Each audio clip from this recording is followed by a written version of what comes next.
ذکر چاہے کم ہو یا زیادہ ہو، ذکر ہونا ایسا چاہیے جو انسان کے وجود میں ثبت ہو جائے، چاہے تھوڑا سا ذکر ہو۔ اب آپ ہاتھ میں تسبیح لیں، ہم ایک بزرگ عالم دین کے پاس جاتے تھے، ہم نے وہ شروع میں صحیح ہوئے تو ہم نے وہ میٹر والی تسبیح پکڑی ہوئی تھی، اب تو خیر ڈیجیٹل آ گئی ہے، ہم کٹ کٹ کٹ کٹ کرتے رہتے تھے۔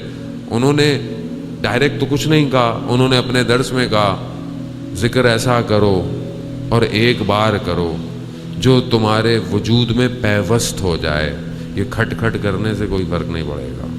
عزیزان محترم، اسی لیے خدا قرآن میں کہتا ہے الا بذکر اللہ تطمئن القلوب، کہ آگاہ ہو جاؤ اللہ ہی کا ذکر ہے جو تمہارے دلوں کو اطمینان دیتا ہے۔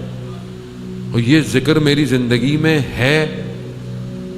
آپ بولے میں نماز پڑھتا ہوں، میں نماز تو دیکھیں پڑھنا واجب ہے، پانی پینا ضروری ہے، نماز پڑھنا ضروری ہے، نہیں واجب نماز سے بڑھ کر کچھ کرتا ہوں؟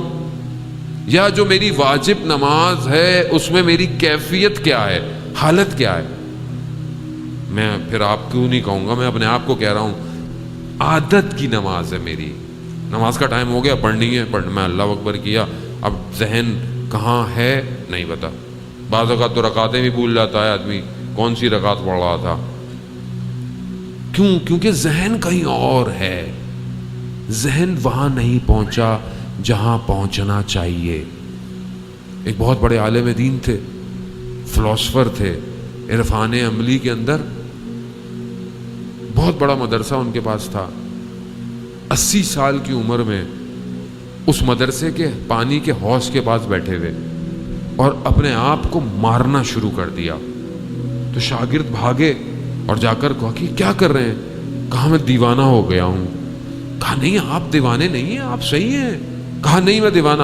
کہا اگر آپ کو، کیونکہ ان کے پاس انہوں نے زندگی میں دنیا نہیں کمائی، نہ ان کو دولت تھی یا کوئی گھر آپ کہہ لیں، اولاد بھی نہیں تھی، تو طالب علم کہنے لگے کہ شاید آپ کو یہ محسوس ہو رہا ہے تو یہ سب آپ کا اپنا ہے، ہم آپ کی اولاد ہیں۔ کہا نہیں۔ تو کہا کیا وجہ ہے؟ کہا میں نے اپنی زندگی میں کبھی دنیا کی رغبت رکھی ہی نہیں، کوئی بھی چیز دنیا کی میں نے نہیں دی، اور میں یہ بیٹھا ہوا سوچ رہا تھا اور یہ خوش ہو رہا تھا کہ میرے دل میں دنیا نہیں ہے، مجھے دنیا کی خواہش نہیں ہے۔ لیکن اچانک سے میرے ذہن میں آیا کہ میرے پاس کچھ کتابیں ایسی ہیں کہ اگر کوئی انہیں ہاتھ لگائے تو مجھے برا لگتا ہے۔ تو میں وہاں پر اپنے آپ کو کہا کہ جس نے 80 سال کی زندگی میں اتنی عبادت کے بعد اپنے دل سے چند کتابوں کی محبت نہ نکال پائے تو اس سے بڑا دیوانہ کون ہو سکتا ہے؟ یعنی ہمیں نہیں پتا، یعنی اس کا مطلب ہے کہ یہاں پر کوئی ہے۔ آیت اللہ قاضی طباطبائی کہ آپ کی صلوات ان کے درجات میں اضافہ فرمائے، اللہم صلی علی محمد۔